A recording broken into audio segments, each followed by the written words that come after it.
Welcome, everybody, to Brain Milk. Everybody listening, everybody checking in. A lot of crazy news today. Right off the bat, that Minneapolis shooting in Minneapolis, I guess, that's pretty fucked up. This is kind of why police or people always hate law enforcement officials that don't follow, like the proper protocol. Clearly, just that, like, cops. Like health and safety was not really at risk, and he just unloads a clip, like shoots a bunch of times, kills somebody, right? And like reminder that like every like even if you're guilty, you don't cops don't get to kill you.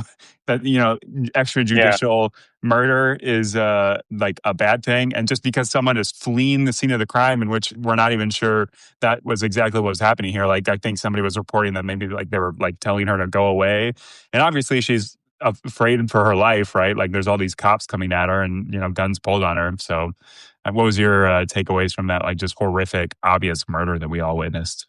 well, I just think that anytime you're on an American city street, like I think the likelihood you're going to need to pull a gun and shoot someone in broad daylight. It's one thing to pull a gun out, but then like to shoot people repeatedly through a windshield, especially while it looked like one of the other cops was like directing them to move a different direction. But I mean, the Yeah. whole thing's absurd. Yeah, it makes me wonder too, because you would think like a lot of people in ICE who had the job before Trump took office are probably like in a specific area.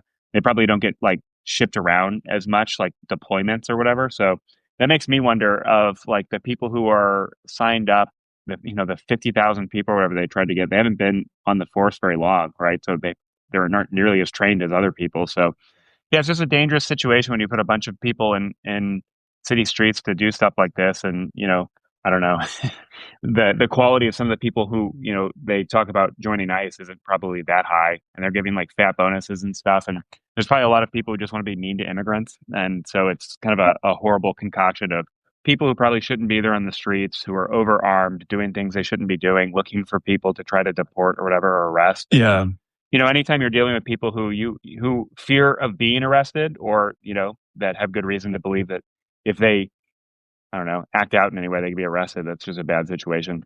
There's And obviously a lot Trump, of Americans with guns too, so that does not help at all either. Just not knowing if someone's got a gun or not in their car while you have a gun, and whether or not you're ready to yeah. pull it out at a moment's notice or whatever. But That's what I've never understood about like Republican talking points about guns is just that, like, especially with the pro police aspect, like what is more pro police than just like having it be in society where everybody you're going to pull over or have to talk to or interact with in any way as a police officer? Like what's more pro police than having everybody around them not have potentially an AR-15 like in their car at every traffic stop, right? Or just like all mhm. these guns. Well, it's Um, complicated too, because I've heard people talk about like, it kind of sucks being a cop because every interaction you have with is like borderline hostile, because like whether you're a traffic cop or something, you're pulling someone over. They don't want to be pulled over. And like, yeah, hey, were they you don't want to have to speeding? pay like, It's like, no, yeah. no, I wasn't speeding. And it's like, the other thing they say is most people interacting with, from the cop's perspective, any question they ask is probably not going to be 100% honestly answered. So it's just like a terrible situation. And then, even for a traffic cop, pulling someone over and then not knowing if that person is going to pull out a gun with them right when you get up to the side of your Right. mirror or whatever. It's like that's kind of scary. But Yeah. And another detail is like the way they just shoot the lady. Like, even if you think that the lady is like trying to run away, and like how many videos have we seen over the years of police like shooting people in the back that are running away? It's like, how often do you have their identifying information? Like, anytime there's a car involved, you have their license plate. There's all yeah, those ICE people, there's all these protesters filming. Like, the proper protocol, I would imagine, would be record the license plate, look up that person, and then go visit her house the next day when maybe she's a little, not like obviously frightened and running away, and be like, hey, what was going on? So that's kind of annoying. What well, did and you make? it's Did you, yeah, go oh, ahead. I was going to say the biggest thing is just we've talked about this before, but the deadly force triangle, when you would use deadly force, is like opportunity, capability, and intent. And like, okay, so Yeah, you're stopping someone over. I think it's hard to imagine that like you pulling someone over, that they obviously have an intent to kill you. So like within seconds, you're shooting your gun and shooting and killing right. someone. I mean, that's just like indefensible to me, I think, especially when, they're just in a car. Like you said, they have a license plate. So it's like you can find out who it is. And even if they drive away, that doesn't mean like you can't go get them. Especially if it's not clear, like, oh, go over there and they go a different direction or something, you can still flag them down and stop them. And you certainly don't Yeah. just shoot them point blank. And it's annoying because you like everyone's always like conservatives are always like, well, if you just listen, if you just stay calm, like everything will go out fine.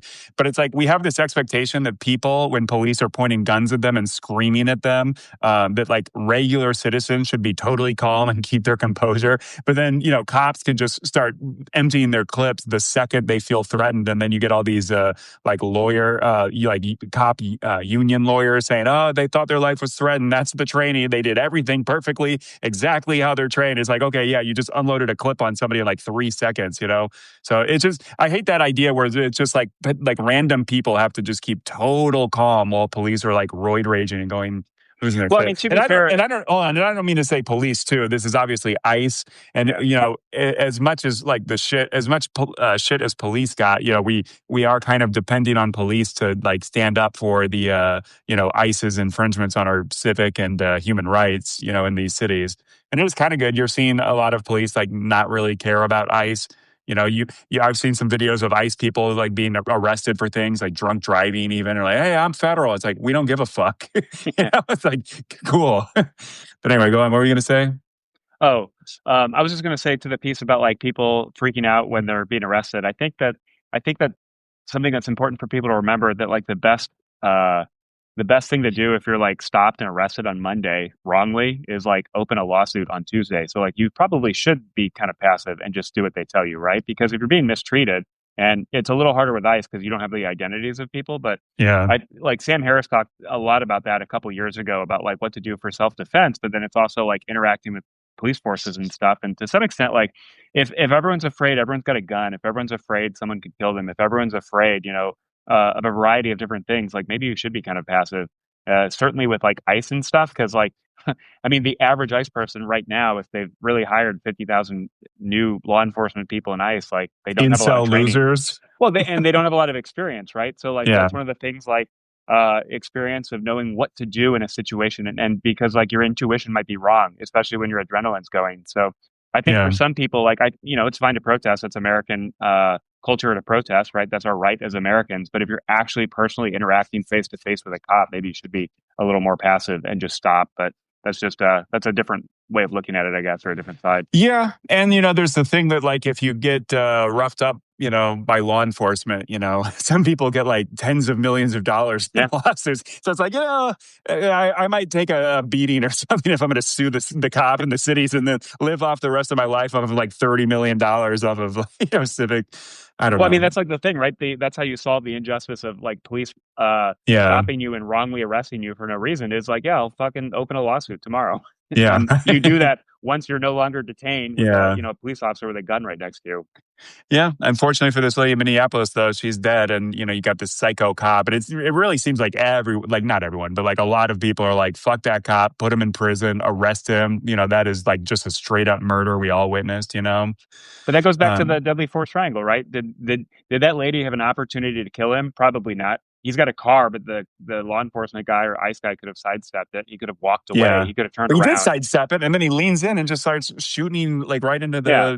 the front seat. So that's Yeah, opportunity, capability. I mean, she didn't have a gun. I guess a car could be a threat, but not necessarily. And I think if you're a law enforcement person and you're afraid that someone in a car is going to hurt you with it, well, your job is to go up to people in cars. Like maybe you're in the wrong job. And then obviously intent. Like I think it was probably hard to believe that just some random woman driving her car in Minneapolis is just out there to kill cops right then, right there is absurd. So that well, right it's kind there of what makes it. Trump said. Christy Yeah. Noem and Trump put out statements that they're like professional, like agitators and protesters and things like that. And just like obviously, I think Trump put out a statement that was like the police officer who did the shooting was like the brave guy that saved his life, and he's going into the Yeah. hospital. He thinks it's going to be okay. And it's like, okay, yeah, that cop looked totally fucking fine before, during, and after the shooting. Yeah. So fuck that. Tim Walz mentioned that he might, he's putting the National Guard on warning to maybe deploy against ICE. That'd be kind of interesting. But isn't that kind of like really close to almost like, obviously not a total civil war, but if you have like National Guard troops defending the public against the federal ICE troops that are being deployed and kind of being told to rough up people, is that kind of a weird confrontational kind of Well, I mean, dilemma not between state and necessarily. federal levels? It shouldn't be necessarily confrontational, especially if the National Guard's going to deploy because they expect like people to protest or potentially riot, right? Like, I mean, wrongful deaths from law enforcement, whatever level, like, that's a terrible thing and people should protest. But a lot of times when people protest too, there is some rioting or people committing crime. So, at some point, if something bad like that happens, I think the best thing is for all of society to stop, take a breath, right? And I think the National Guard would be a good thing because if it's the National Guard, they're probably going to be trusted a lot more by the average person in Yeah, Minneapolis than right. people like if it's ICE. Like the solution right now is not more ICE. Yeah, So right. maybe having, beefed up law enforcement that's not ICE would be good. Do you think this is a problem for ICE going forward long term of just, you see videos of like people throwing snowballs at them and, like, I don't know, just being harassed, hopefully. Like, I don't know, should they? Should people be going to these hotels where the ICE agents are going to go and just like play loud siren sounds like all fucking night for like I don't know, as long as they're in Minneapolis or something? Drive by and throw water balloons. I'm not necessarily, Maybe not trying to that. incite any kind of abuse or anything, or violence. But, at a certain point, I mean, and this is kind of what Trump wants. Trump wants to cause a scene. Like Tim Walz was saying that don't give them the show that, Trump wants to see. But No, I I don't mean, I know, don't think, yeah, they definitely shouldn't be throwing things, but I think playing music, protesting, and just being in the way, I think, booing them like peaceful. everywhere they go. Yeah. Yeah, yeah. And like if you're the law enforcement and that scares you, like again, that's not the career for you. You took that Yeah. $50,000 signing bonus, you did those 15 push-ups. You should be able to be Yeah. yelled at. Yeah. Right. That's a good point. Yeah. I don't know. Anything else to add on that? That's kind of still breaking news, and there's not a whole lot we know. But anything else?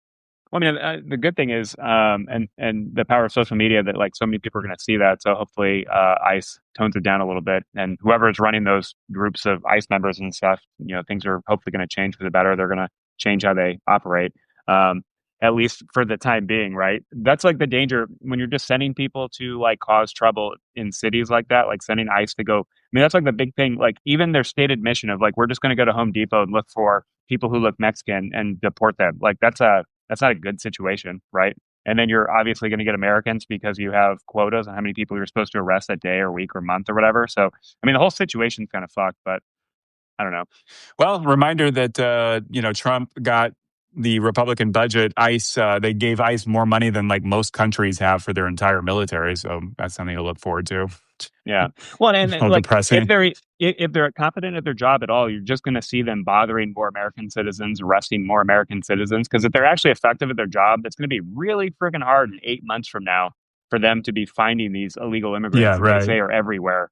And like they're clearly not doing a good job because like when you're just patrolling the streets of Minneapolis and shooting like American citizens or whatever, you're not going after the worst of the worst they claim they were going for. Well, and there's also the thing you see videos of them like going into a public library with like 50 ICE agents to go arrest one person in like a public, docile, passive place, That's kind of fucked up. Well, and doesn't that just kind of mean that they're like wasting the taxpayers' money? You're going to send a posse of Yeah, 50 I guess people to that's go get true. one person. That's a good point.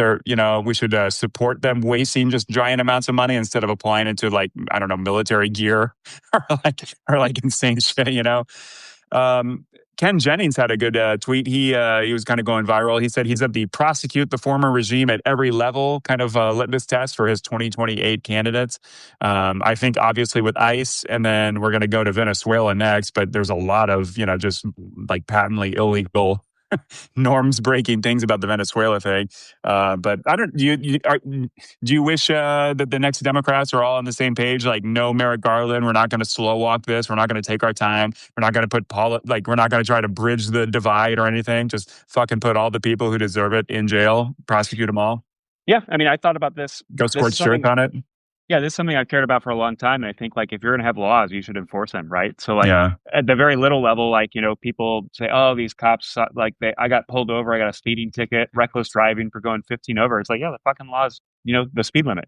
And the same thing, like if we're going to have a federal government that has laws like insider trading, especially stuff like that, like if the government's not going to enforce it, like they should. And I think everybody, if you just have like you give everyone the ring of Gyges and everyone can do everything with impunity. You can gamble on policies are going to happen. Like there's like that story of someone made 400K betting that Venezuela would be attacked in January. It's like fucking yeah, investigate that guy. Like that is highly illegal. Insider trading is illegal. All this other stuff. If the outgoing administration or the current administration is just breaking the laws with impunity, I think the next government has a ethical, moral responsibility to investigate at every level, and they should stop it.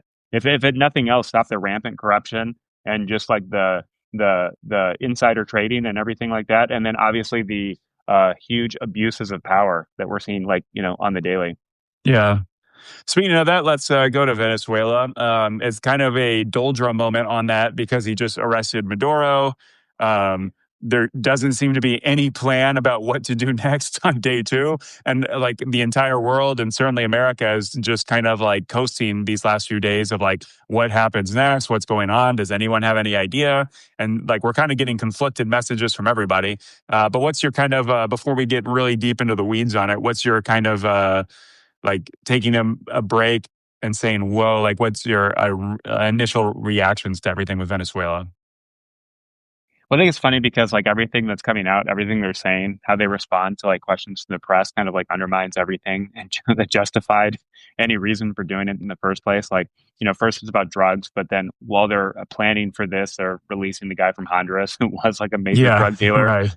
Like they say Yeah, it's a regime change, but then they're leaving the vice president and all the other chavistas in power. So it's like it's not yeah, a regime change. And then it's like, and the funny thing too is like they're like, it's so easy to make an argument that this was really about human rights, democracy, and freedom. And then they're like, no, fuck that. It's oil. It's yeah. about oil. Right. And it's Well, just like, that's what Trump can't help himself. That's all yeah. he wants to talk about because Rubio says it's a police action, but then it's like, well, 40 to 80 people died in these military strikes, and we sent the military in. Hegseth, you mentioned that, it's Hegseth that's saying it's about drugs, and it's funny that Trump just can't help himself but say the quiet part out loud. Just that he's like, we should have stolen Iraq's oil, and this time we're going to steal Venezuela's oil.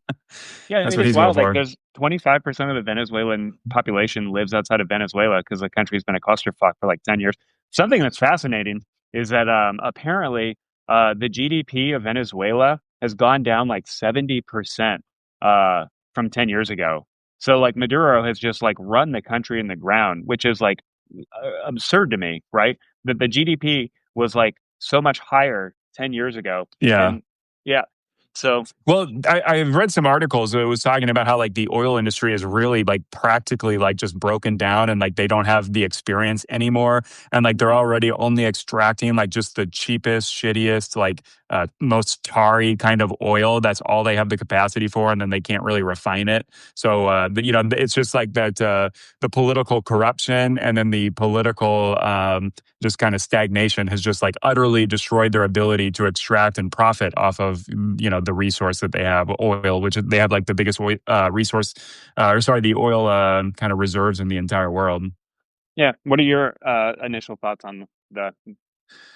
Well, it's like the Pottery Barn rule. You break it, you buy it. We just overthrew, the government in a very micro way. We just took out the top guy. But I was hearing that the vice president, Delcy Rodriguez, right? That she, like her father was like tortured and killed by like the previous American like funded government. So she has kind of a vendetta against America. And obviously, like, the entire administration is basically still in place. So it seems like Trump is just trying to say, you're going to give us oil money. And then, here's where it gets really complicated though, because he wants to take the oil, which you have to have like Western companies go in, I guess, presumably American companies go in with the know-how and the experience, the knowledge and the infrastructure and technology to be able to like revitalize the oil industry. But then what do you do defending that? Because meanwhile, we've got apparently like cartel groups going around causing violence. You've got the regime that maybe doesn't want it doesn't want America to steal all the oil. So what happens then when people start doing like terror attacks against America or like these oil companies that are doing it? So we'll have to have the military get in and protect all of these assets, the refineries, the logistics and transportation hubs and stuff like that of all this. So like very quickly you get into a thing where we're kind of like occupying like, large parts of the country, or at least a lot of pieces of the whole oil supply chains around the country. And then, and then you're doing this for American oil companies to basically take the profits. And I'm sure Trump's got some deal where he's getting a cut, or Jared Kushner is going to build hotels or get in on the action, so I'm sure they're getting money. But essentially then you're just financing this with tax dollars because you're making the military basically protect the exploitation, like colonial style exploitation of the oil resources of Venezuela. So it gets like just very, very messy. And it's like, I was thinking if you compared it to like our revolution, it'd be like if France helped us overthrow King George, but then blockaded all of our ports and started taking all our cotton, how Yeah, would we feel about that? Would we have been like, oh, that was a great thing to happen to America, you know? Yeah.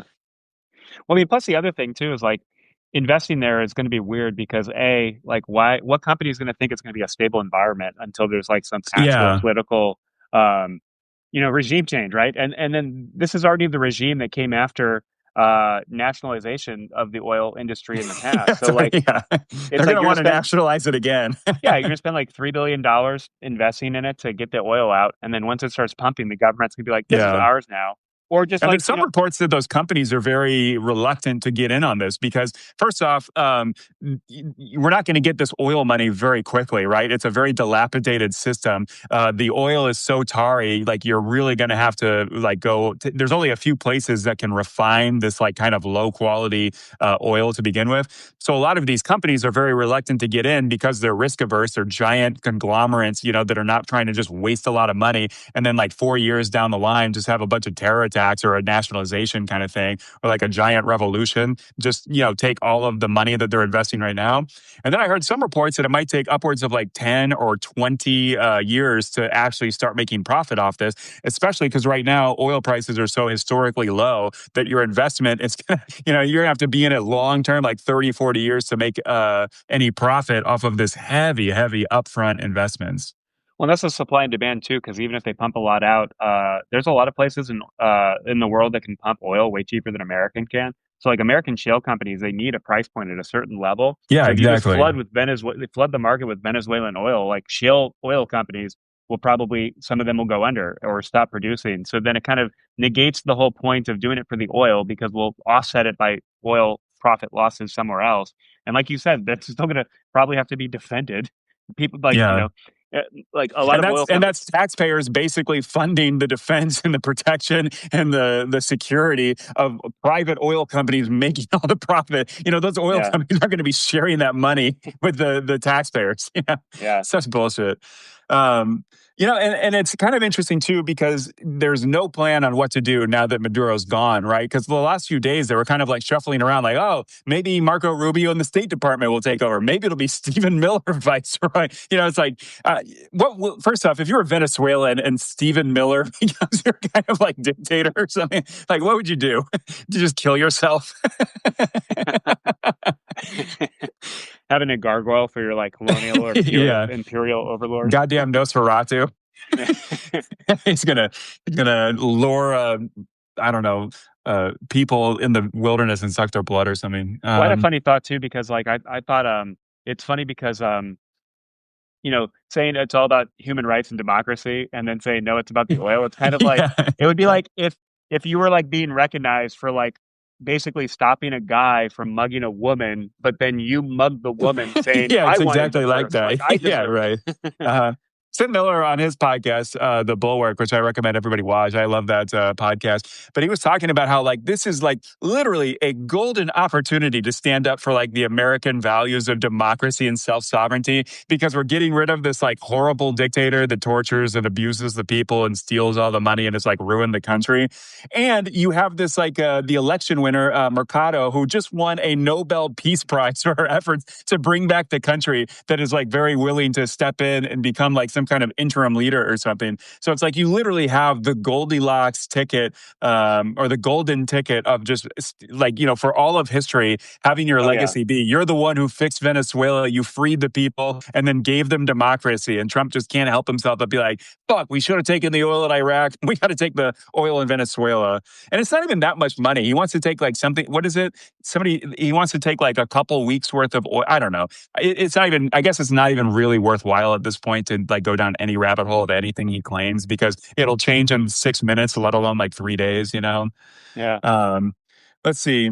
What do you make of Congress? Just Mike Johnson's utter silence, John Thune in the Senate's utter silence that Trump is risking a war and a potential long-term occupation of a country for which Congress has voted nothing. And Congress didn't even know. And apparently some of the senators came out of a meeting saying that like it's very apparent that oil companies are way more knowledgeable about what the plan is than any member of Congress. So what do you make of Well, that's great. Congress? Once again, just not honoring any of their responsibilities or obligations to rein in a truly lawless executive.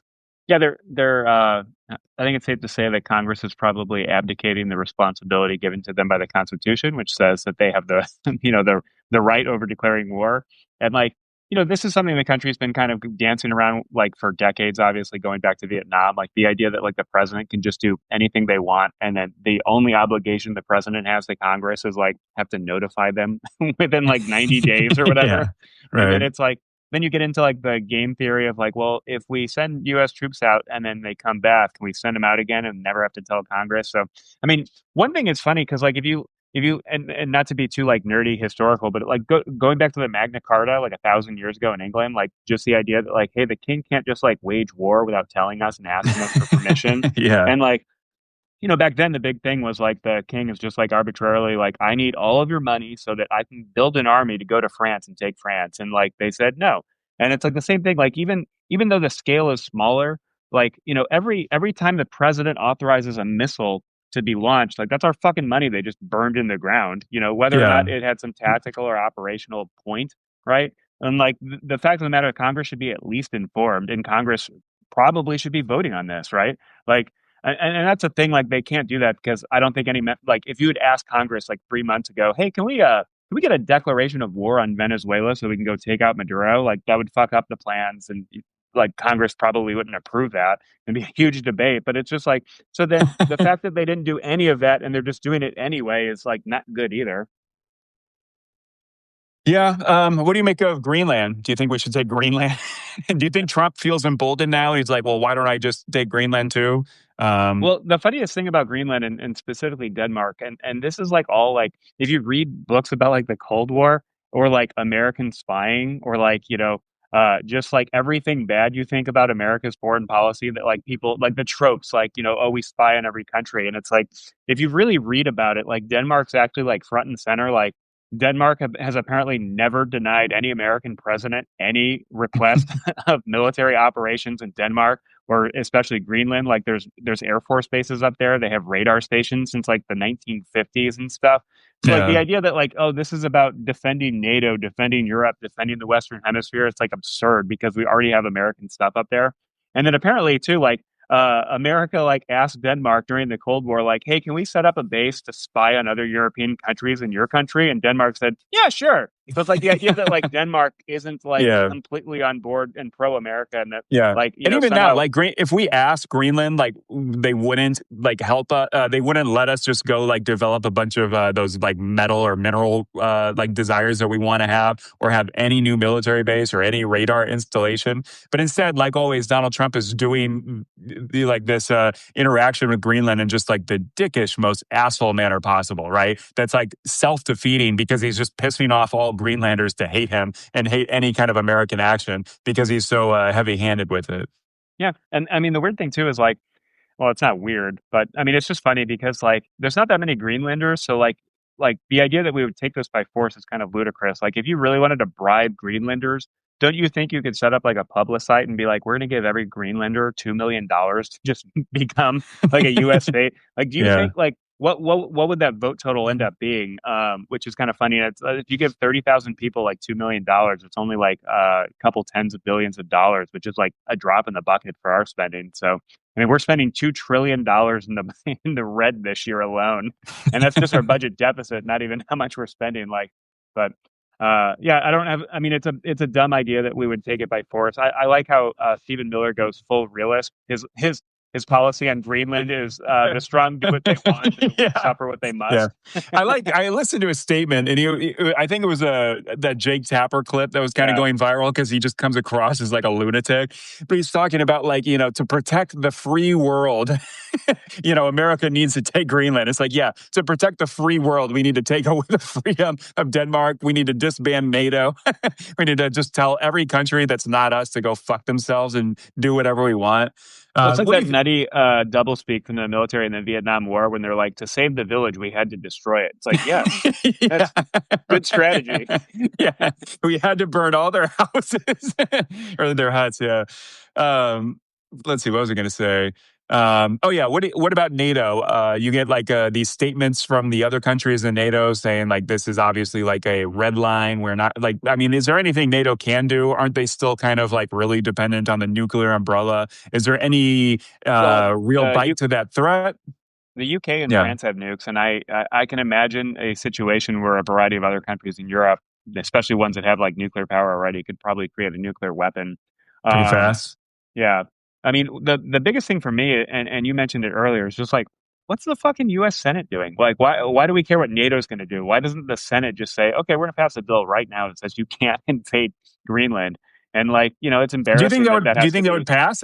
I mean, Democrats tried to force that vote on we won't do anything, we won't fuck up Venezuela, and then even Murkowski and Collins and the kind of normie moderate Republicans didn't have the courage to go against Trump on it, Well, and then look where we are now. that goes to like the political power thing that we always talk about. Like, do I think that they need to pass a bill? No, I think that you could get 10 senator or like 25 Republican senators to just, send via their messengers or their staffers like a little message to the White House and said, like, if you talk about this again, we're gonna fucking like end your administration and you're not gonna get anything done for like the next 6 months or whatever. Like, I mean, that's like the weird thing. Like, people mention like with that the passing of that Republican in Northern California. So like the Republicans in the House have like a 2 vote majority, and it's like you can't find two Republicans to like threaten Mike Johnson and say like this has to stop. Like Isn't that sad though? You can't like right now, as of right now, I guess you can find two Republicans to defend NATO and to maybe think that the post World War II American hegemony that we set up and has basically stopped so many wars around the world and stopped so much just like wasteful death, destruction, economic violence and things like that. Like that, yeah, I you mean it's can't get two Republicans to say "fuck that." I'll vote whatever with Democrats for not ending NATO. yeah. Well, here's another thing. Like the Senate too, if they really wanted to, why don't they just write little the little typed up memos to like Pete Hegseth and all the other cabinet officials and say if this happens, we are impeaching each and every one of you 1 week at a time, like or one day at a time. You know what I mean? Wouldn't that be nice to hear that actually happened in real life instead of Well, I mean, Susan Collins? I'm troubled, and then not vote, her conscience yeah. on anything. She said the word, she said, like, I hate this talk of invading Greenland, and I never use the word hate. And it's like, why don't you, like, do something about it then? Yeah, yeah. And her and Murkowski actually, their states are like the closest, intertwined with Greenland. Not intertwined, but the closest connections because there's a lot of like overlapping, like fishing rights and things like that, and just geographically closer. Let's see. What do we got? I liked in the video, when Trump on Venezuela, when Trump did that press conference right afterwards, Hegseth worked in a FAFO, fuck around, find out. Just always professional from Hegseth. And it's funny too, because Hegseth, with any criticism about what happens next, he's just like, I think he said something to the effect of like, we're not respecting or we're like downplaying the fact that we just had like the greatest military intervention of all time or something like that. Um, do you think that's kind of true? Do you think was this extraordinary? Is it just stupid? Like, okay, we've got all these shiny military tools and we can do something like this, but it doesn't mean we should do things like just abducting foreign leaders. Well, I mean, the weird thing, too, is like how few people died. They didn't have that many strikes into Venezuela. Obviously, like no Americans died, so there wasn't like a significant effort to stop that. You know, what it seems like to me like maybe a little more permissive of an environment. They kept the vice president, and she is now the president, and her brother is like the head of their like legislature or whatever. So part of me thinks it's like kind of maybe an inside job, but obviously like the fact, I mean, it's an impressive military operation, like impressive ever, like I don't know, and I don't think that's even worthy debating because I mean it's just like the issue that happened, but like what's the We point? did do D-Day and managed to get a beachhead and take Europe back from Hitler. That was a pretty good accomplishment, I feel like. Oh, well, yeah, that's a good point. But yeah, I'm just trying to think like, the fact that you like took out a leader of a country of 30 million people and you don't know what's going to happen next, like I think that is important to talk about and not just be like, whoa, did you Yeah. see the plane? Yeah. Did you see Yeah. all the helicopters go in? Yeah. Right, like a 6-year-old. Speaking of the military, why did the military go along with this? Was there any pushback? Did you get any vibes of any pushback? Like, isn't this just blatantly illegal? Were there not lawyers of the military being like, yeah, you can't just abduct the leaders of other countries? Well, Like, I mean, it's isn't that complicated. against a lot I of don't stuff with the UN? I don't think necessarily. Well, yeah, I mean, international law, and Aren't then there, what the yeah, aren't there just dozens of treaties we've signed that basically, get to the point that you can't do what we just did? Well, I mean, the weird thing is like there's a certain logic to it, right? So like if you basically say that leader is not the legitimate leader of the country and you don't like America doesn't recognize him for years, labels him and his like people around him as like a cartel, which isn't a cartel, right? And so like legally, right, like the Department of Justice's interpretation of what the Department of Justice has put out says that he's not like the rightful leader of Venezuela. So I mean that but a lot of that is just like legal mumbo jumbo. But it goes with the same thing with like sanctions and we talked about this a little bit before, but like, if you're really going to sanction something, if you're really going to say they're unjust person who's not really in charge of the government and we're not going to respect them, we think they cheated. And then I don't know, I guess I have strong opinions on this, but to some extent, like to answer your question directly, I don't think it was necessarily like an illegal order that the military was doing, right? Like for example, if like you go Department of Justice But puts a hit out. what about the the 40 to 80 people that got killed in this operation? I, I, I don't know about that. Is I that don't know what all illegal? the legality of like all that those things are, right? We're arresting a guy for what, gun charges, In another country. drug charges, and we killed like 80 people to go abduct him in a country that we have no, and then it's the whole thing with the indictment or whatever. They indicted him in American courts, but he's like in Venezuela. Like, who has standing for the indictment? Like, I don't know. I just think And that like, people say like the rule of law is so important, the rule of law is so magical and golden, like, oh, like, I think there's like an ideology of that, and like this is another case where you can use the law to prove anything you want. So in that I way, like the guess, yeah. military did not do anything illegal, right? They were following the legal orders of the president to go indict someone who the criminal or the Department of Justice did say, is a criminal who ought to be indicted in the United States and found reasons to go get him. Yeah. Yeah, but then you get into the thing, I was just following orders. You're like the chief guard of Auschwitz or something, I don't know. What do you make of like just the idea that the whole point of American democracy is kind of telling the former British king, like, you can't start wars of choice, like in the instance of the revolution, a war against us, because we kind of told the king's tax collectors to go fuck off with their tea and stamp taxes. Uh-huh. But here we go. Trump gets to just start. Like, what happens if a lot of Americans died? I mean, obviously, who knows what was going on? I'm sure like CIA was like cutting cables and bribing people to not do anything, and like fucking with the electrical grid, and like obviously the military actions were stopping all the radar and all of that stuff. But like, what happens if like 200 people died or 50 soldiers died, or I don't know, even if like 8? Like, what if one helicopter went down? And then a bunch of soldiers went down. Do you think that would have a different kind of impact on like public perception of this? Or do you I don't, think well, yeah, I do you mean, think because nobody died, it's like the media doesn't really have anything to kind of latch onto, and it's like we're maybe ignoring some important details just because it was such a successful operation?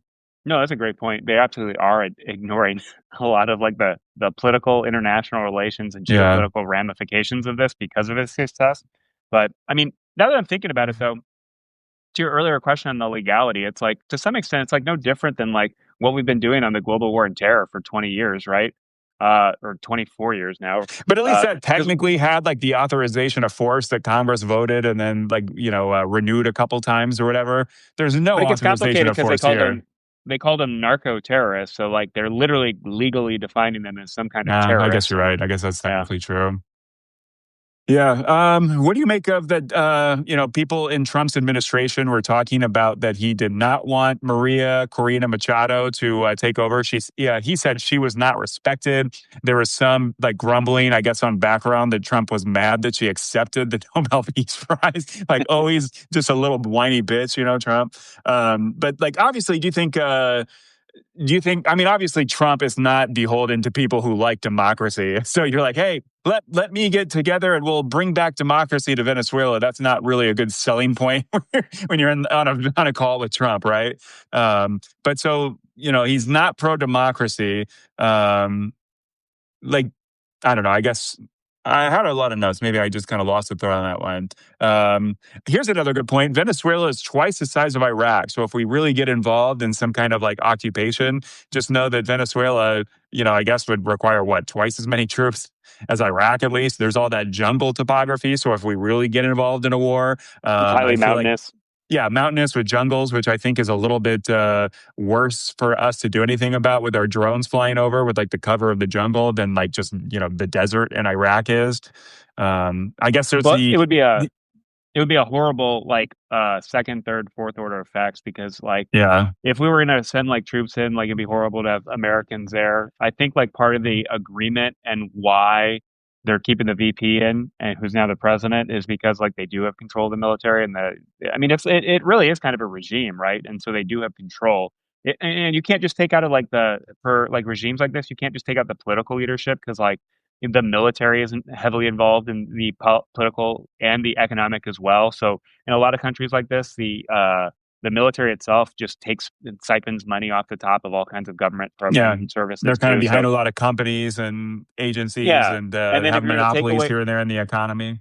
yeah, you take away their jobs, you take away their money, you take away their corruption, then some of them are just going to go probably join cartels, make a militia, fight back, resist, Yeah. quit, and then you start like suddenly have more and more public services, which is already in a country that's like lost 70% of its GDP over the last like 15 years or whatever, like you And mentioned earlier. 25% of the population. Yeah, so like I mean, yeah, I'm glad that like they didn't.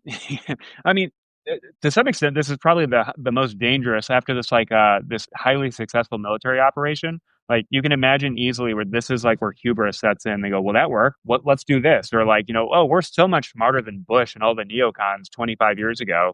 And it's like we'll do it right this time. We'll only say it's like the same thing. Oh, we can do it with 50,000 Americans instead of 100,000 or 100. Yeah, And right. it's like you're literally your hubris will send you down the same path.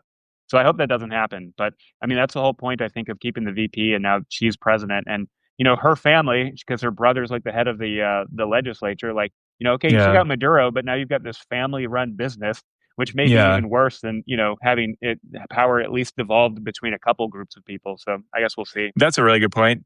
There's also the opportunity for, I guess, Trump to use something like Eric Prince's Blackwater mercenary group. I think Trump kind of flirted with that idea of like kind of taking some responsibilities away from the military, and that was the first term thing. He tried to have Eric Prince do kind of like a mercenary group that takes, obviously take a lot of money, taxpayers that they're profiting off of, but then they have like a kind of like a murky lack of the same kind of legal following that the military has to You do. mean rules of Um, engagement?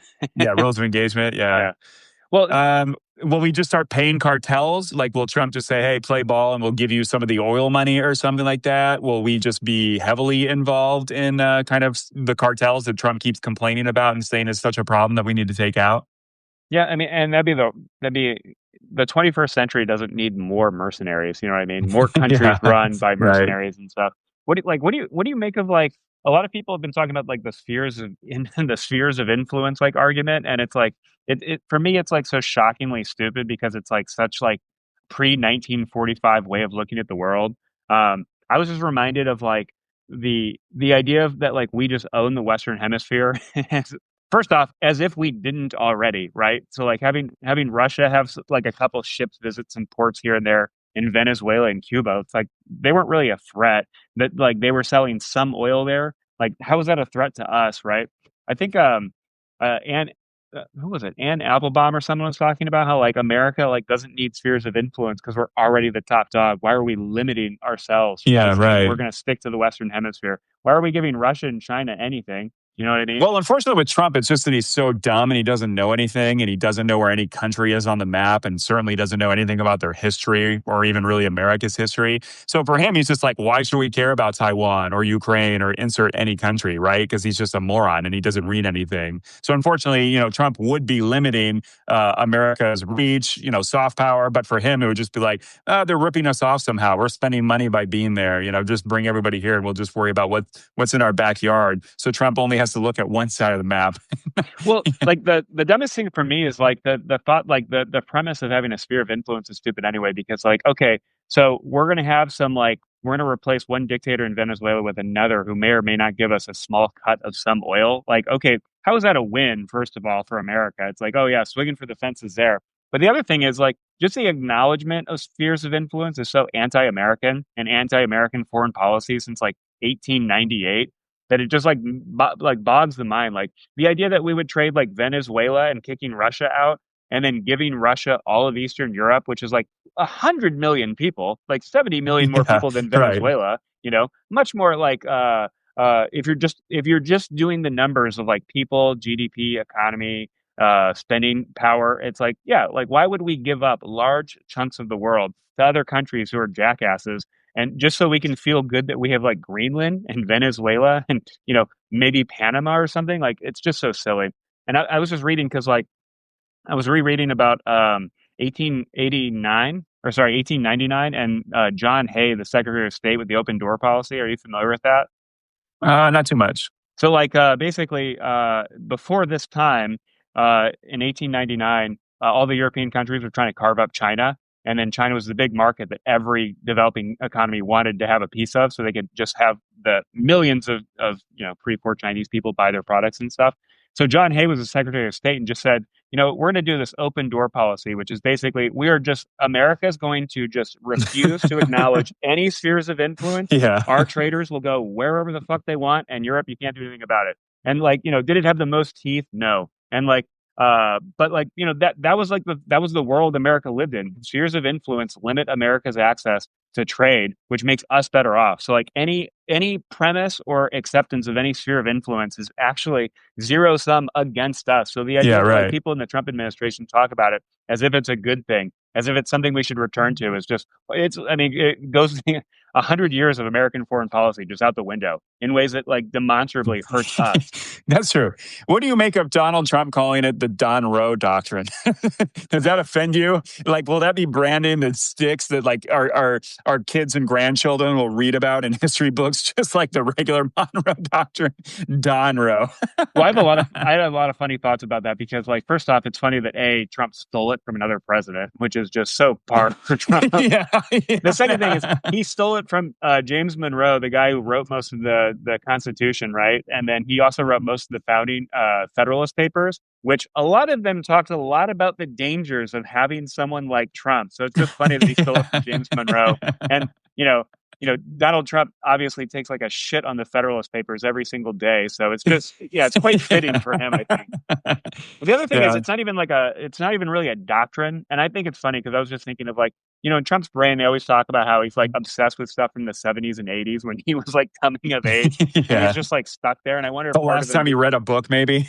Oh yeah.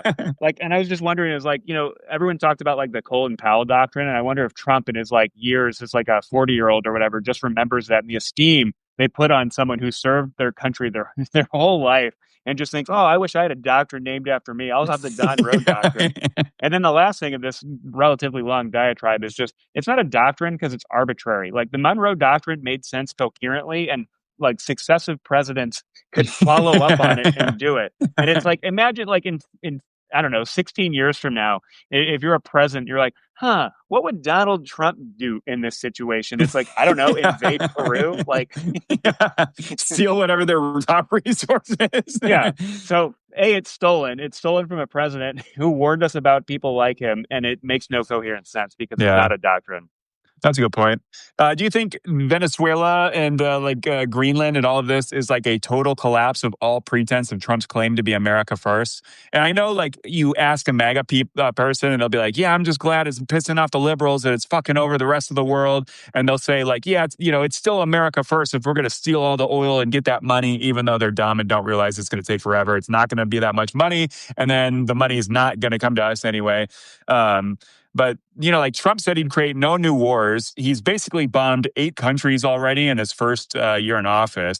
He said forever Kamala would be the president for World War III and starting new wars. So did all the people like Stephen Miller and then the Joe Rogan style comedians.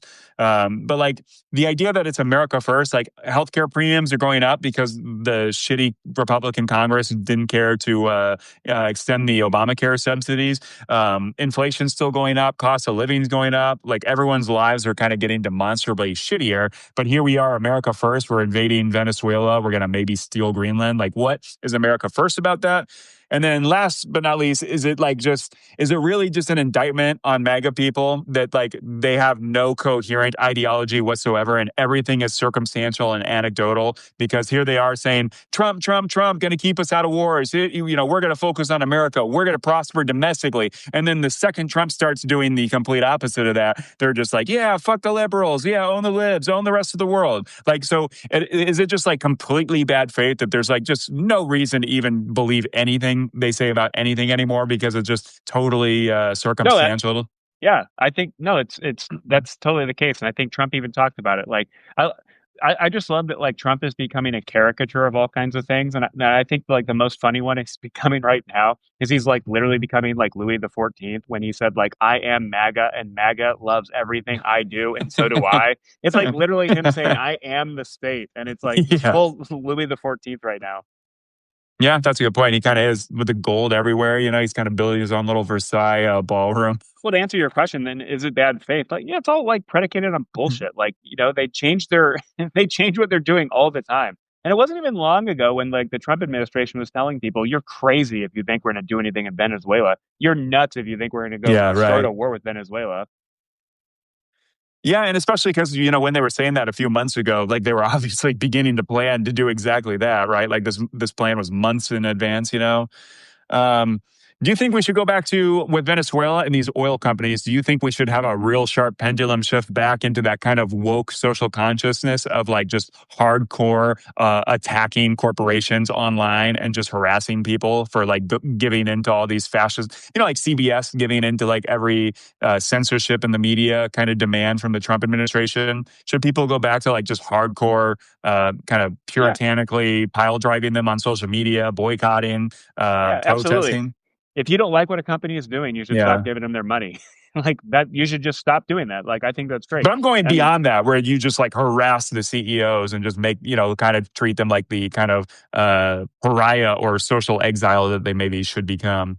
are you talking like in person, like harass them in person? Like I don't think that's a good idea. Well, not necessarily, but just online. It's like for like, years from like 2016 to 2022, maybe, I don't know, let's just say ballpark years. But you did have a lot of corporations just like terrified of a tweet, right?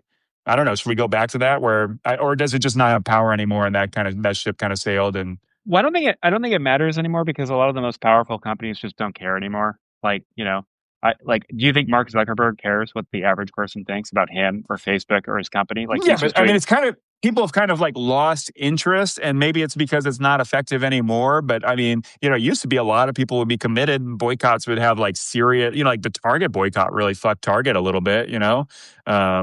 I don't know. It's just like, can't we do something? It's like right now, it just seems like the media doesn't care. It's just like, oh, like for instance, somebody was talking about how like the media treats Trump almost like he's a hurricane or a natural disaster where there's nothing we can do about it. We just have to wait it out and just inspect the damage that happens as it's going and then hope at the end, we can rebuild. Well, I But guess the question is like, the normal redress would be like you badger your member of Congress and be like, "Why are you doing this? Like, I'm going to vote for your opponent. I'm going to stop donating to your campaign." And like, I don't think that's going to work on Republicans, right?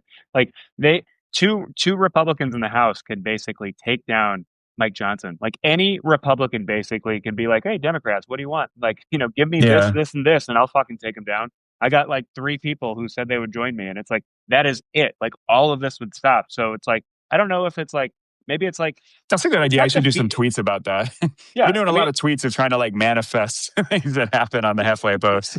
yeah, and I don't think it's like a defeatism. I think it's just a realism that like pressuring big companies and Republican members of Congress doesn't work. So like why keep doing it? Yeah, I guess that's kind of depressing. Should we start? Here's something I think we could do. I think we should start calling billionaires like oligarchs. You get like the media oligarchs like Zuckerberg, Bezos, all the people just giving in. Obviously, any of these oil execs that maybe will get, like go along with just stealing and plundering Venezuela's oil wealth. Would that have any salience for you, calling them oligarchs and getting that term kind of like widely adopted here in America? Kind of shame them as oligarchs? Yeah, I mean, it would be good. It's accurate. It's true, Yeah. right? Like, and it's funny because like the implications, like people don't want to hear that here in America. They think it's different, but it's really not. Like the implication is the same as in Russia. There's a lot of really powerful people who have a lot of stock and a lot of wealth. And a lot of them, I mean, a lot of it's rent seeking. Like the idea that like social media companies today in 2026 like still don't have meaningful regulation on almost anything they do is ludicrous, and they still have section 232 or whatever that they can just stand behind and be like, we're just a platform here, like we're not editors. And it's like, even though Right. they run these algorithms, and Yeah. their whole pitch to their investors and why they're like have multi-trillion dollar valuations is like, yeah, we do manipulate everything with our nice fancy little algorithms, and we try to get as much money out of advertisers and users as And we can possible. find the exact kind of customer that you're looking for to hawk your ads to. Yeah, and then they go, whoa, Yeah. whoa, whoa, we can't help us. We can't do like, oh, like it's like the classic, like, this is a hard problem. We really want to get it right, and they're just like literally counting down the seconds on CNN before they like their little soundbite Yeah. ends. You know what I mean? Yeah. And they're like, and Yeah. then their lawyers are like, whatever you do, like, that's like it's a lot of people use like the word it's and that's. It's really funny, and once you notice it, you see it all the time. But like a lot of companies will say like it's blah, and you don't know what the noun is, and it's just such like obvious legal ambiguity. They're like, oh, it's such a hard problem. No, fucking admit what is the hard problem that you are ignoring, and say Yeah. it out loud. Like, what is the noun you are saying? It's such a hard, like OpenAI does that all the time. It's such a hard problem. And it's like, what right do you have That's to a be good a point. company then? You know what I mean? Yeah. That's like an oil company. It's like, it's such a hard problem to deviate the pipe from the river. We just can't, it's just, it Yeah. flows downhill. It's such a hard problem. You know what I mean? Straight into the Gulf where all the Yeah. people get their fish and livelihoods. Yeah. Yeah. All the drinking water. Yeah. So it's weird that like all the big That's funny. companies in the world like get away with saying this shit, and they act like they have no agency at all. And like when bad things happen, like this, oh, like this happened to us too. We feel with you. And it's like, it's your fault. Yeah. Yeah. Your gross negligence caused this. Hmm. Yeah. Let's talk about the geopolitical aspect of Venezuela. The New York Times editorial board had a good quote. They said, by proceeding without any semblance of international legitimacy, valid legal authority, or domestic endorsement, Mr. Trump risks of providing justification for authorizations in China, Russia, and elsewhere who want to dominate their own neighbors. So is Trump doing this in Venezuela, giving Russia and China kind of carte blanche to do whatever they want, just say fuck the the rules-based order? Or, is I guess, in China's case, I think China often loves to pretend to be the one that's like more for rules than America. So China might, kind of step in and be like more oriented on kind of replacing America as the rules-based hegemon. Obviously, China doesn't have the military capabilities of America to keep down piracy, keep the free trade supply routes going and things like that. But certainly Certainly not all China over the loves world. yeah, but China loves every chance to, make America look like the crazy lunatic that is not following the rules, while they're the stable, sane, easy hand on the wheel kind of player. Well, to answer your question, it's like obviously it sets a bad precedent, and Russia and China would love to invade more of their neighbors. Like the only thing keeping them from doing it is like the nuclear umbrella of the United States Yeah. military. And Here's an and that's interesting thing. Do you think China should invade Russia? Someone was mentioning how Russia stole a bunch of land in China. I think I have it in here somewhere. Some like a million miles or something like that. But back in the 1880, like somewhere between the 1880s and like up into like World War One, I guess, or something like that. No, they So have a I long guess history. So after they yeah, call it like the first and second Opium War, they had like all the unfair treaties or whatever. So Russia was one of the yeah, big countries taking advantage of the waning Qing dynasty before they collapsed in right. 1903.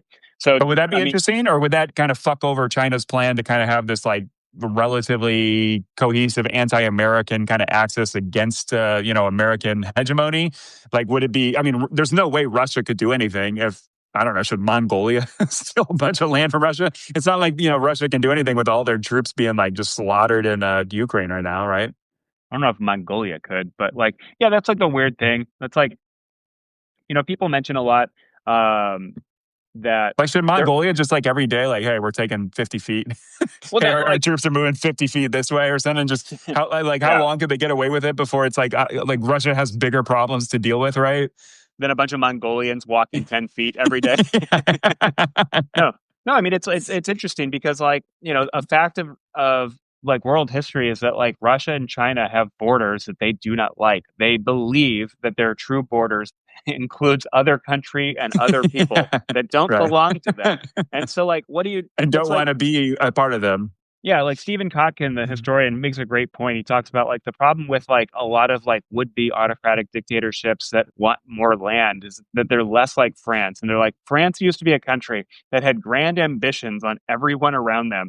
And like, Louis the 14th and his forebears were going to war every year with all of their neighbors to steal a Yeah, couple miles here and there. And it's like at some point France realized, yep, we're done with war. These are our borders. And it's like, okay, we need yeah. Russia and The China to be Pyrenees more in like, the south and the southwest, the Rhine River and the yeah. east, and we are good. And then the Channel on the north.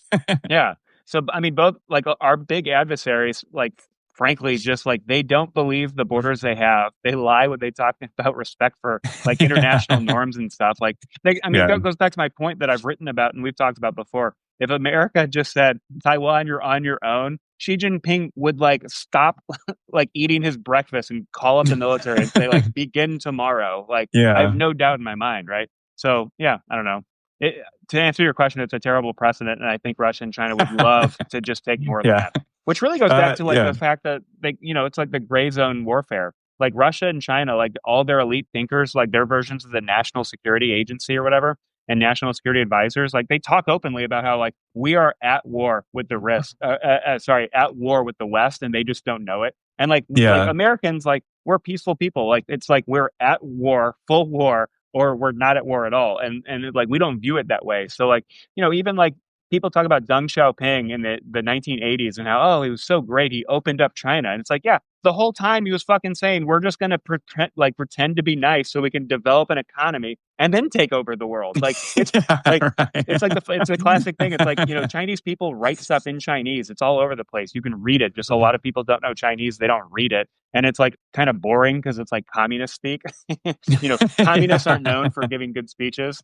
Fidel Yeah. Castro aside, maybe. But yeah, I mean, that's just how they view the world.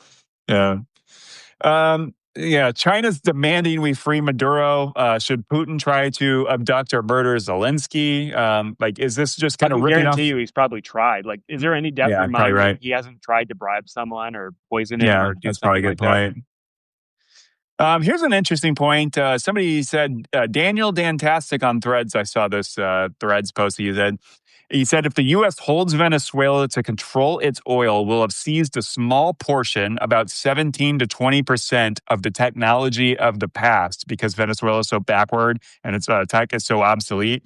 If China uses this precedent to annex Taiwan, and I guess Trump doesn't, do anything about it, to capture Taiwan's semiconductor industry, it'll own 60% of tomorrow's technology. This is what happens when you elect evil and stupid at the same time. Is that a good point? That like we are getting bogged down in Venezuela for like really cheap, shitty oil, and then maybe giving the spheres of influence to Russia and China to do whatever they want in their theoretical backyards. But then China's going to take like literally the semiconductor capital of the entire world, and the entire global economy. Like, is that a fair Well, trade? Is that Trump being just a moron? I would be surprised if China was really going to take Taiwan and they were like America wasn't going to help or intervene or have this like strategic ambiguity. I imagine the Taiwanese would destroy at least portions of the semiconductor technology used in those factories to keep the Chinese Hmm. from getting it.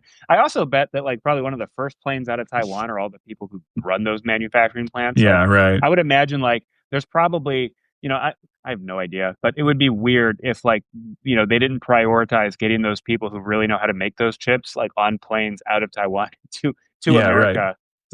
But the same That's a thing good goes. point. I don't know. Like, yeah. What do you have any thoughts on that? Like, I just No, it don't was think just that interesting. Taiwan It was would. just it was just a juxtaposition of Trump like having a sphere of influence be Greenland, which is like empty and just filled with ice, and then Venezuela, which is like a country that like has spent decades blaming America for all of its problems, kind of somewhat, at least a little for good reason, right? Like we definitely deserve some of the blame for our interventions and shit like that. However, China then would be like looking toward like a much more kind of future much more beneficial geopolitical victory by taking Taiwan. And then obviously, if they took Taiwan, it would punch through the first island chain that kind of boxes them in. Yeah. Here's a thought I've had a bunch, and it's like I don't really have a good point, so stay with me for a second. But just like the fact that like everyone blames like other countries for their problems, and a lot of countries blame America. And it's like to a lot of extent, like when you read like biographies about like presidential chief of staffs or like presidents themselves. Like the impression I get is just that like most presidents feel like they're just responding to things and that like they're not manipulating the world. And like the oil companies in America are not manipulating the world to the same extent. Like that's not to say they don't have influence on the process. They don't have influence on politicians. That's not that. But like, one of the uncomfortable things about like the world and how shitty history is and how shitty humans are is just like, most of the places America intervenes were like not going well before America intervened. Like, I'm not saying Guatemala in 1954 on behalf of the United Fruit Company wasn't like 100% our bad, but like, the actual cases where it was like literally just America unilaterally fucked everything up for no reason. And then like, it's not like most of the old world before America, was even around, wasn't like waging war with each other and declaring war on all their neighbors. Like, look at the history of China and Russia. The entire history of those two countries, as they've been like recognizable like kingdoms or empires, have been empires, right? Which Yeah. inherently means they've taken over people Yeah, who don't that's a good belong point. there. And then even when Russia was like completely controlled by the Mongols, like Moscow got so big and important because they were fucking over all the other towns and basically just trying to They bribe were the the Mongols collectors. more. Yeah, exactly. Yeah, So, they were in on the racket, you could say, until they yeah, got big enough right. and powerful enough to throw off the Mongols. But yeah, Yeah, and even it's then, it wasn't them. It wasn't like the Lithuanians and Poles that eventually kind of defeated the Mongols and stopped them. And then obviously they had like some succession issues that like kind of waned their influence, and they never kind of came so far west again. oh, you're talking about like yeah, Genghis Khan. Yeah, a bunch of his Yeah, just in general, like children, the Golden Horde. Yeah, like yeah, yeah. Russia. If you read the history of Russia, Russia was kind of very willing to be like the number two behind the Mongols, and at least get to, it's like so much of history is just really, it's like every country pretending they're great, but they're really just trying to fuck over all their neighbors and screw over like the countries or villages or territories or fiefdoms or whatever that like have in the past like screwed them over somehow, and it's just a lot of tit for tat. Well, I got a funny joke for you. So Despite what they Sarah, say. yeah, Yeah, you go know who ahead. Sarah Payne is? I don't know. She's Sarah like a Payne? work college teacher who does some podcasts with that Does she have glasses, actually? Maybe I Yeah, do know. yeah. Okay, yeah, yeah. Well, she has a funny point because she was talking about Russia and the history of Russia and just like the fact that like, in geopolitics or history or international relations, a lot of people make the joke that like, oh, Russia missed the Industrial Revolution. Russia missed the Enlightenment, because Yeah. they're on the outskirts of Europe. And she makes a good point. It's like they didn't miss it. They just didn't want it. Like they heard about it. Like you're telling me people in That's a good Moscow point. didn't know about the Industrial Revolution? Yeah. They said, fuck that. We have all these serfs. We don't need that. Yeah, right. And what does that say about your culture from the top down? Well, Russia's always been kind of like that because with the czars, they've always had like incredibly like invasive and authoritarian like secret police forever, and like Russia's opinion has like their entire way of waging war has always just been like sacrificing tens of thousands of their own people. Kind of a brutal history. Yeah. What do you make of like?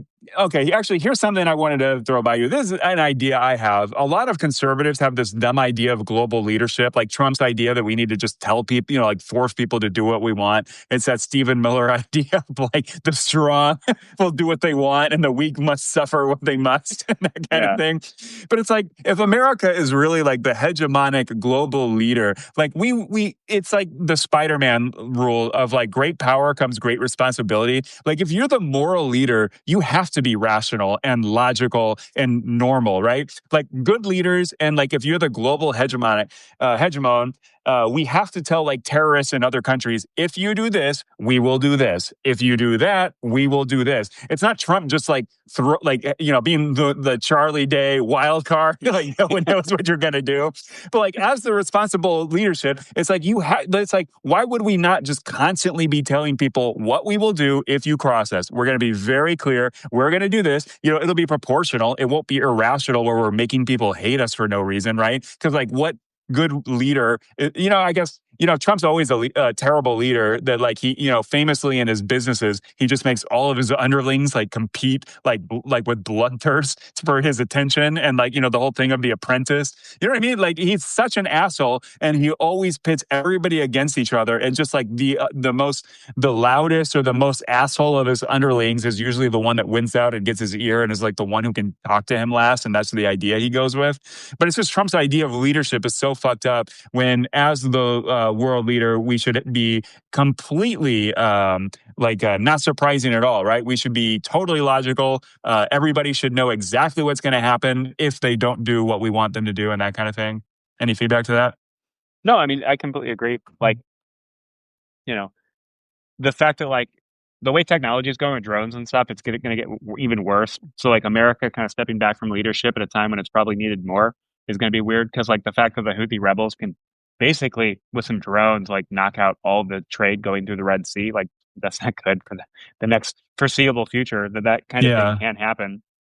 Was No, that a and I Peter agree with you. Zeihan kind of thing where he's talking about how just like supply chains are just going to break down and we're not going to have America protect them all and just the world's going to become a much shittier place real fast for a long time? I don't know if I agree with that premise that like all world trade will break down. Like the Houthi rebels Not stopped all like world trade, targeting. but like what if the Red Sea you just can't do anything anymore? And now it's like Europe just becomes more self-sufficient and trading with Well, like no, they'll North just go around America. Africa and they'll just the logistics costs of transportation on the ocean get more expensive when they have Yeah, to but go I guess around my whole point would it break. continents. Yeah, but wouldn't that mean like a lot of companies lose their business? A lot of companies won't do that because it won't be profitable anymore, or they won't make much profit, and then there will be much less growth. And then like 25 years down the line, we're just a much poorer, less globalized kind of economy. Well, I mean, economics 101, yes, will be more poor. Like making anything more friction, having creating Yeah, more friction and more difficulty to do basic economic transactions, not good for an economy. I think for like global trade though, like the price of like seaborne trade is pretty negligible. So like adding a couple weeks by going around Africa instead of through the Red it's Sea. still just cheap enough that it won't be that big of a deal. Well, yeah, and like the biggest thing too is just like labor. I mean, if you're gonna have stuff produced in like a country like Bangladesh, because the labor there is like $1 a day, like whatever the increase in rate a couple weeks on a boat is going to be far less than the actual value savings by having it produced by Nigerians, Bangladeshis, that kind of thing. But I mean, it doesn't make the whole world like just a worse place. And I think like and that's a problem. Like we have this idea of like the American led order, but like Trump and his people, they just don't care. They don't care about it. They don't like it. They thought it was stupid. They think they disagree with it on principle, on ideology. So like, yeah, it's like, are they doing things to like undercut it and stab it in the back? Like, yeah, fuck yeah, because they don't care. Like we talked about earlier, the whole idea of spheres of influence goes contrary to the American led global order. Like, what's like really bad for global trade? Spheres of influence, where one country like Russia goes, Ukraine's ours, and we're going to get all the minerals, and if you want to buy it, you have to buy it from, our oligarchs who put a 30% tax on it Yeah, that goes directly to Putin. You know what I mean? Like right. that's just how things work. So like, every aspect of the global order kind of breaking down is more expensive for everybody. Socially, culturally, diplomatically, everything. Yeah, that's a good point. Let's talk about. I just wanted to bring up that those photos Trump put out of him like watching the Venezuela raid. They're like in a sectioned off area of Mar-a-Lago with black curtains. Not quite a skiff, right? It's not Yeah. that secure. There were like people were pointing out in the photograph that there was a phone on the table that appeared to not be plugged into anything. So clearly, they're just like setting up a photo op. I just wanted to point that out that was kind of funny and stupid. Like everything with Trump, he's just really concerned about the photo op. But do you think, I have this idea, do you think he's just, like he's been at Mar-a-Lago for the last 3 weeks. He's not doing any international trips. Do you think his health is just so bad that like he's not mobile? He can't go elsewhere to other countries. And now he's just going to be like staying at Mar-a-Lago for most of his time? I And then obviously, what are the national security flaws of the president staying at a very insecure, cordoned off room in his resort that just has black curtains with gaps that you can see through and just metal bars holding it in place? yeah, that's like that's not very Not good for secure. eavesdropping or like Yeah. other, here's the thing, like long term, how many guests at Mar-a-Lago would you say are like spies from other countries? That they're just, the governments are just giving them money to have membership at Mar-a-Lago. And now they're getting to talk to Trump like every weekend. Oh, Well, I mean, Mr. like, Trump, love your dancing, yeah, love your playlists, your iPad playlist choices. Oh, by the way, do X, Y, Z, put a little bug in his ear or something. yeah. I mean, it's you would think you would hope that like the Secret Service is able to like cordon off all of Mar-a-Lago properly and vet people before they come in. I don't know what that does to like memberships. Like if you can't pass like some kind of background check to be around the president like 24/7 while he's there, I can't imagine But Trump what like about just wanting snooping around? Like if everyone's there, Hegseth, Rubio, Stephen Miller, they're all just there. looking behind the curtain. You have like Yeah, are random people going people. through the trash, just seeing what documents get thrown away in the wrong place? Right. I don't Yeah. think many people in the Trump administration are like following all the rules on like how to dispose of maybe top secret documents. Obviously, Trump doesn't. Yeah. He keeps them in the bathroom and Yeah. in cardboard boxes. They also noticed that people were noticing that on the TV screens they had Twitter opened up and several tabs of Like, Twitter with like Venezuela. Like they're just googling well, I mean, Venezuela like and to seeing some what people are extent, talking about. to be fair, I don't know if that's like totally different than like the people in the White House, like in the '90s, having CNN and Fox News on, like while they're working. I mean, to like that is how people like get media now. Not to defend a litany of questionable national security Behaviors. decisions, but I yeah. guess that's a good point. That's a fair point. Let's see. There's some big protests going on in Iran. Trump mentioned these locked and loaded, but apparently, just earlier before we talked, I saw a protest that was going on, and apparently, some police like threw down their weapons and were just joining the protest. So, something Oh to wow. watch there. Yeah, Yeah, I kind saw of like interesting. 36 people died or have been murdered by the police Yeah, there, and 2,000 people in detention or something. So that's probably a developing thing that, as a bunch of people die, I can imagine that kind of getting the public more up in arms about yeah. it. Like, it would Should be Trump funny. do if Trump did a regime, not a regime change in Iran, that might be hard to pull off or something, certainly harder than Venezuela. But let's say Trump did some like targeted drone attacks or missile attacks or something like that, just to fuck up the situation and try to force regime change, somehow. Would that be a good thing, a bad thing? Is Trump just like, is he emboldened? He's just going to start doing as much as he can and make a difference before he dies? Does he have Well, I worries mean, about his legacy?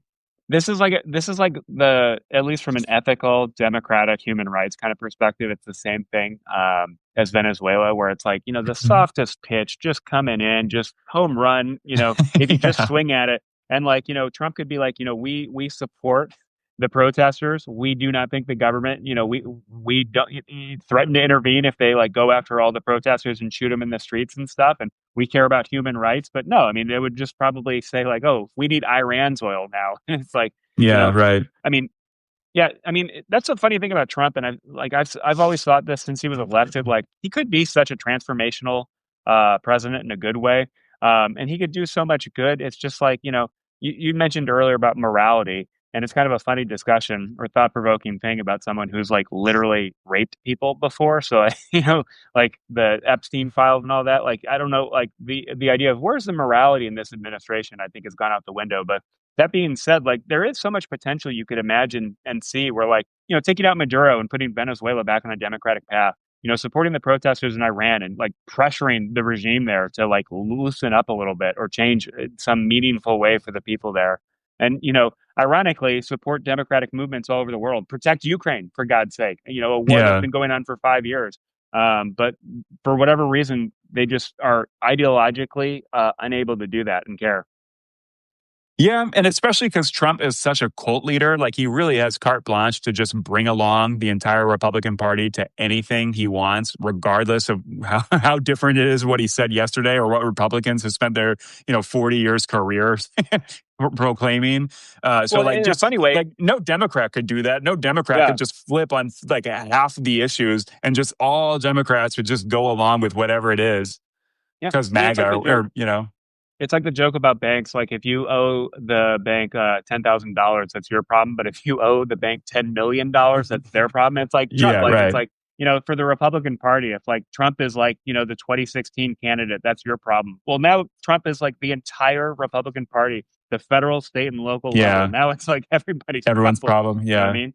Yeah. I So wanted to all right. throw out one detail about Iran. There was, did you see the article that or I guess the story that they're running out of water in Tehran, the capital? Yeah. So, these protests might actually maybe have some extra legs because of that. They're maybe going to have to completely move capitals, for the government's control. But obviously, Tehran is the biggest city, and that's a lot of people without water. So it'll be interesting. Everybody watch the space in Iran. Hopefully, Trump doesn't fuck it up somehow. Well, in a Because lot of ways, it's like it's human nature because it's like that. Those like Polynesian islands or whatever. There's like a famous example of an island where people live there and then they cut down every single tree and then had to leave because like the island went to shit. And it's yeah, like, right. Iran, like you have complete power over your society, and you don't have to wage global, jihad against all your neighbors, but you choose to, and then you run out of water. And it's like, if only they could have done something about that for years and not like Yeah, right. squandered their people's well-being and wealth on, global Yeah, jihad or at least regional jihad. right. Let's move on to our Israel. I had some interesting points on this that I wanted to talk about. And it's like, Israel is such an interesting case because I feel like most people are like simultaneously like pro Israel and anti Israel. And let me flush this out a little bit. Like, for instance, I'm Zionist in that I believe Israel should have a homeland. There's obviously millions of Israelis there. There's nothing you can do about it. You can't undo decades of Israel's growth and the giant cities there. Israel's not going anywhere, right? But I'm also anti-Zionist in a way in that I am not for the settlers just stealing all the Palestinians' lands, killing all the Palestinians. There's videos going on this week of Israelis just like on the holidays, just shooting guns at the houses of Palestinians. Like all of that is really fucked up. The Palestinians deserve a homeland too. The Palestinians deserve, their homes and stuff like, obviously in the biggest cities now have just been utterly leveled, right? Like literally every single building in like their major cities has basically been destroyed. So, but on the other hand, it's like it's such a weird thing because anti-Semitism is such a pervasive thing where like there's a lot of groups around the world that want their homelands and are even doing terrorist activity to get their homelands, right? Like Kurds have a lot of issues going on in Turkey and Syria and Iraq. There's name the They're not displaced terrorists people though, that want right? their no, some of them in Turkey. There's a lot of terrorist activity. Or is Obviously, that there's a just like lot the of Turks have Turkish. called them terrorists because they don't like them and Well, don't want well, to? it's a little, yeah, it's a little bit of everything. However, I'm just saying that like Israel is this weird thing where they get like shit on the most for doing the thing that most people do. Like, obviously, we stole all the land from the Native Americans, right? We're saying like manifest destiny. It's our God. It's our birthright as Americans to get to the Pacific Ocean. But my point is just that it's like it's so complicated because like the left is anti-colonial, pro-human rights. The right is kind of racist and obsessed with hierarchies of Jewish DNA being lower than like I guess white Teutonic Europeans in their parlance, right? But it's Point. no, that's what they No, no, yeah, I'm that's just what they laughing call because it's themselves, like absurd. quite literally. But like I don't know. It's interesting. Like, where do the independence movements? Like, obviously, Palestine should be a country. They should have rights. They should get rebuilt, right? But then, like, it's just there's Catalonia and Spain. Should they be more independent? They're already pretty independent in Spain's federalist system, right? Like Well, in Germany, there's a bunch of cities that have more. I guess I'm kind of going down a tangent, but does any no, of I that make mean, sense? You want to react to any of that? yeah, no, I mean, it makes sense. I mean, to some extent, you like a lot of the things you bring up, like I'm this or I'm not that, I'm this and that, they kind of like beg the question of like, okay, like to what extent, right? So, like, if you say you're a Zionist because you believe is like Jewish people have a right, not to be genocided, right? First off, we should all agree on that because, frankly, human rights. But second, you're like, okay, I believe they should have a homeland. And then the next question, though, is like, how big of a homeland, right? Like, what is historical Israel? What does a country deserve today in 1947 or 67, 73, 2026, right? And then you go, well, like, should they be able to increase it? And like, in what directions and why and how far? And like, these are all follow-up questions where people really break down these questions into like, no, you're a terrorist or I'm a Zionist or you're an anti-Zionist, you're an anti-Semite. And I think there are like a lot of reasonable questions that a lot of people for ideological reasons or political reasons refuse to have, right? Like I think it's absurd that like like settlers can just like go and occupy Palestinians' homes and like go shoo them away and use like police and security Yeah, rip forces to up all scare their them. olive trees, yeah, stuff Yeah. like that. And it's Yeah, like, yeah. So do I believe that like Jews deserve a home? Yeah. Do I deserve they should steal some people's homes? No. Do they deserve to steal a lot of people's homes? And it's like, what if they just decide greater Israel goes across the Jordan River and into Jordan? Like, is that okay? And it's like, that's another thing is like all of these questions are obviously divorced away from the actual political ramifications of the specific political leaders in Israel now and what they're doing. So like, to your question, I think just things are so much more complicated when like, are you a Zionist or anti-Zionist? There's like 100 follow-up questions I think you should ask. And that would, well, yeah, your but answers to that's why I'm them. saying my point is kind of like most people I feel like are both at the same time. And that's like a weird contradiction, especially when you're arguing with other people on like weird little side issues that are maybe not the direct issue of like, is what Israel's doing to Palestinians right now wrong? And like, obviously the answer is yes, right?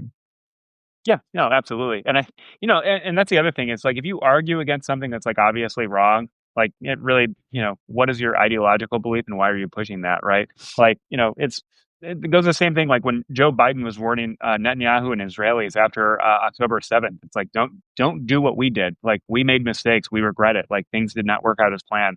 And then they did it. So it's like does that mean you can't criticize them at all when people say, "Hey, you shouldn't go off the deep end," and then they go off the deep end, and you're not allowed to criticize them, especially when they're like actual political decisions and nothing else, right? They're just political choices made by political people for political reasons, and you know, and what happens when It one is of them just amazing how much God really wants your specific political beliefs.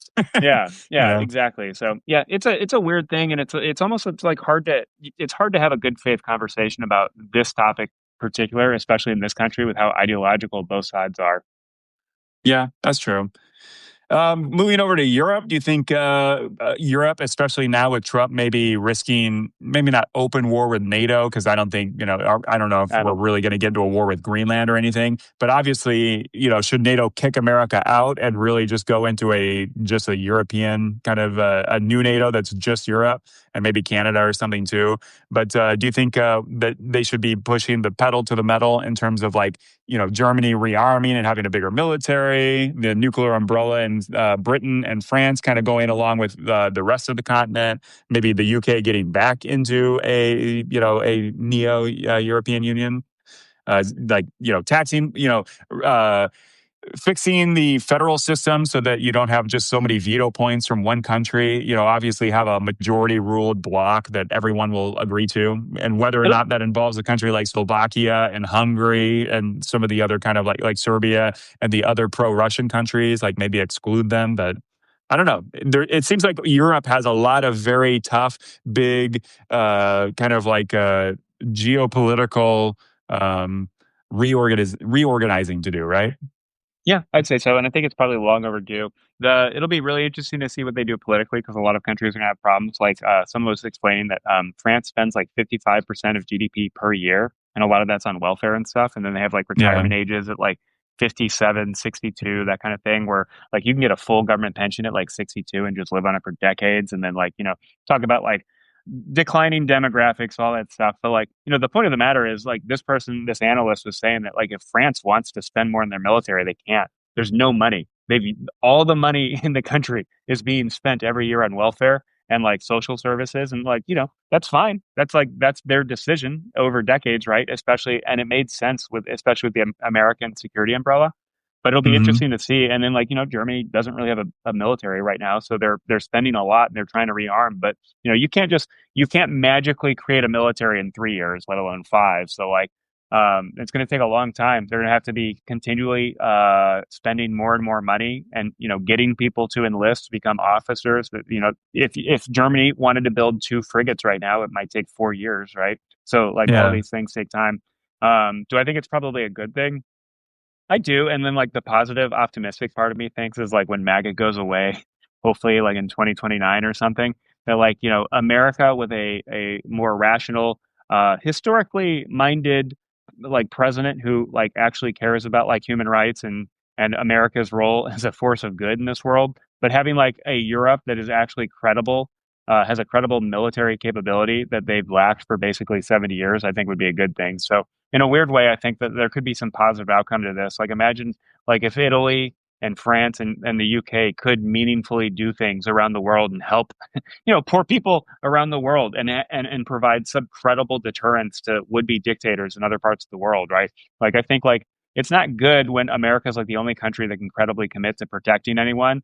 And then when we have a president who doesn't really care about the Pax Americana that we made for us, it benefited us as well as hundreds of Yeah. millions of other people. It's just a bad situation.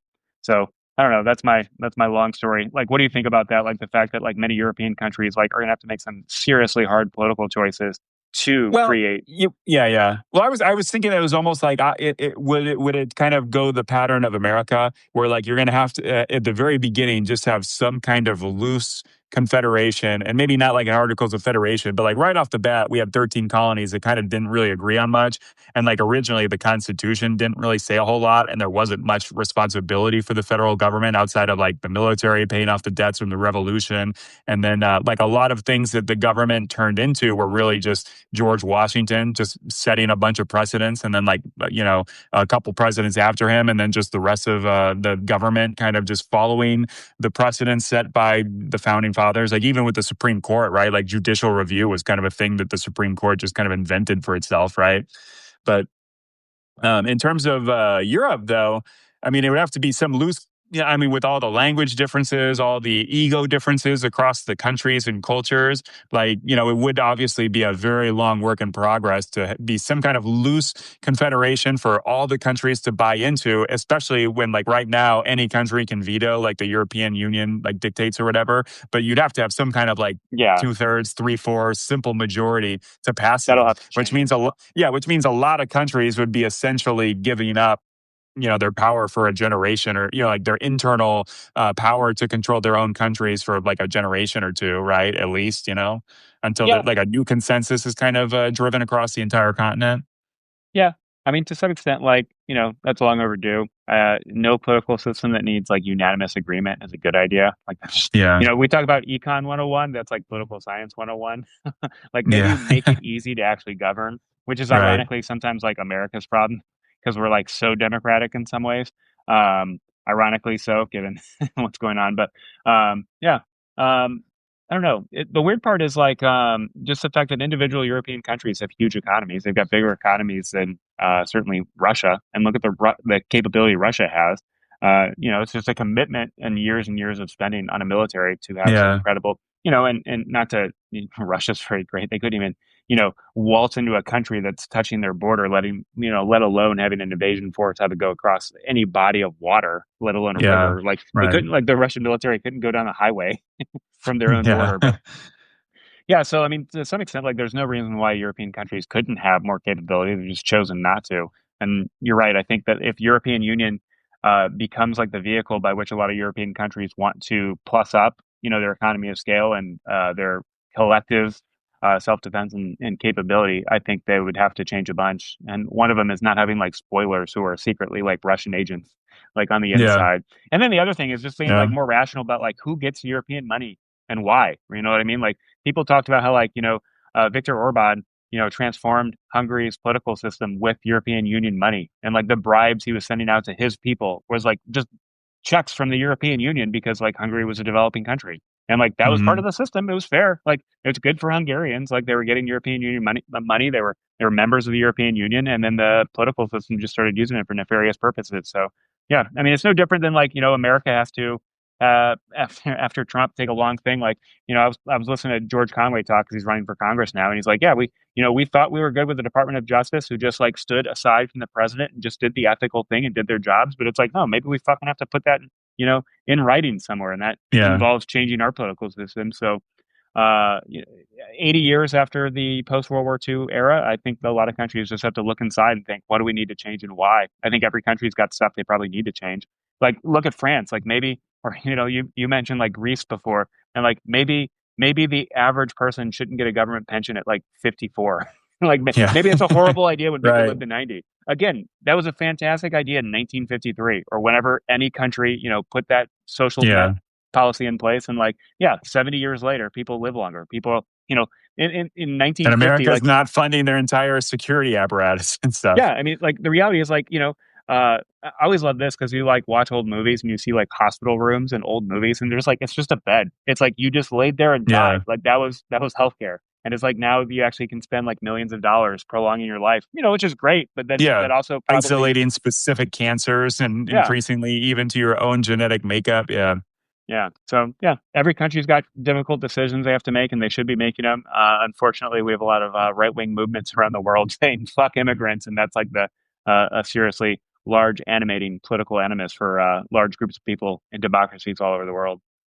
On Yeah. that note, On that note, yeah, we've been talking for a while. I only got through about like half of my outline for this, so I got a lot of stuff going on. You got a lot of notes we probably didn't talk about either. Let's yeah, do another podcast kind of soon. okay, Thanks for listening, everybody. This is Brain Milk. I am Dash McIntyre. This is Adrian Polk. This is Brain Milk with 2% fat. Thanks for listening, everybody. And we'll catch you at the next one. Follow us on YouTube or Apple Podcasts so you don't miss anything. And Substack as well. Follow me on the Halfway Post. I've been writing a lot of comedy and kind of satirical tweets about ICE because of the shooting. And then obviously Venezuela. Anything you want to plug? No, just Talk my about your Substack. Substack. What's Yeah, your Substack called? Adrian Polk Thoughts. So you should be able to find it by some link on this, I'm sure. So Yeah. trying to post articles every once in a while.